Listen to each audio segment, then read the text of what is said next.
Well, the Alan Greef Greg Jean combination has been doing very well down here at Fairview lately, and they kick off today in the same vein by winning the first with number 8 to Yuka. Greg, well done. Thank you very much. Pretty smart out the pins. Yeah, that's what won over the race. I'll be the first to admit that I thought we were in a spot of bother, having drawn out where we were. If you had a look at her pre-race, she's a minute little filly, and I just thought that the nature of the race might catch her out, but she stepped really well, and once I established a lead, I knew I was in with some sort of a shout. There's pretty heavy tailwind blowing, so I had things my own way once I got that lead, and she kicked on nicely for me. She's a bit limited, but at the same time, she gives you everything she's got, and she won a nice race. What I will say is that she looked superb today. She was my pick in the ring. Her coat was so good, and she's clearly thriving at the moment. Yeah, she's done well. Her first 2 runs were creditable, and she's backed that up with a win from the worst draw over 5. I was quite surprised. I never rode her in her last start, only her first outing, and just wasn't sure if she had that much speed, but today she showed it and she went on to win it, so I'm sure Alan's going to be thrilled. So he's on the favourite week of his year, the week in the bush, so if he gets this result now, I'm sure he's going to be very thrilled with that. I'm sure he will. Now, just 2 other things. First of all, with the wind blowing so hard today on the Polly, will one have to be thereabouts? I would think in the sprint races you would want to favour horses that are on the speed. Obviously, the further you go, you've got a little bit more time, and horses that can finish might have a chance. But it's pretty strong out there, and turning for home, you don't want to be further back than first quarter of the race. Okay, Greg, well, if you can just chat quickly about your other 5 runners, just short comments. In the next, you've got Ample Glory. Ample Glory, a very nice type of filly. She was always going to mature in time. Her first 2 runs, she was still very leggy with me. I'm hoping that she has furnished. Obviously, I don't get to work them much, but I think she's a filly that's on the up, and it's winnable for her today. Bernardo in the 3rd. Also coming out of a fairly weak maiden race, but a big, strong horse, and he could back that up, should be in the money. In the 6th, you ride Latescent for Emmanuel Cackness. That's interesting. Yeah, not sure I know much about him. I haven't sat on him before. On handicap terms, being a novice plate, he's very poorly in.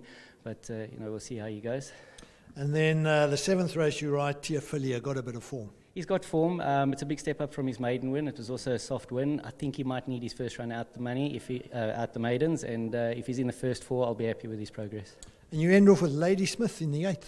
She's the right horse in the race. Again, very poor draw. I'm going to have to weave some magic. She's a filly that I know I won't be on the speed with, but if I can land somewhere in midfield, she always gives a very good turn of foot. If she gets there in time or not, I'm not sure. So the right horse in the race, but a lot against her in that sense. That's interesting. Thanks for that very much, Greg, and well done. Huh? Thank you.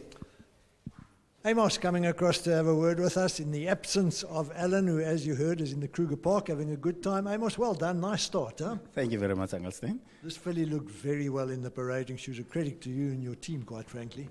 Yes, of course, Engelstein. She has done nothing wrong. Her last 2 starts, they were there, and we knew that today she will be amongst the winners. We're happy that she has won, and I think she has paid for the trip as well. She's so small, that's why, she had problems here and there, got bumped, she won't come back from there to as small as she is.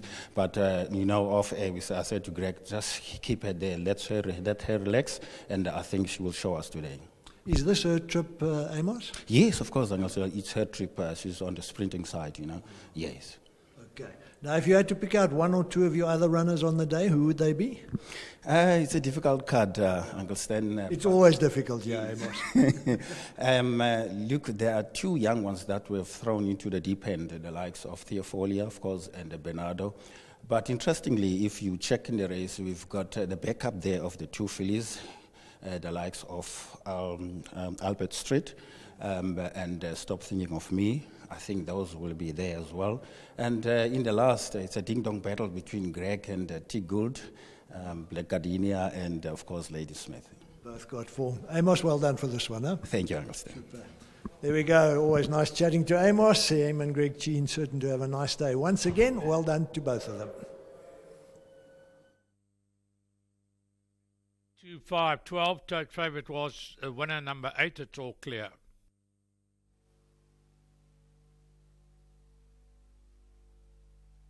They're racing away from the 1,000 metre marker.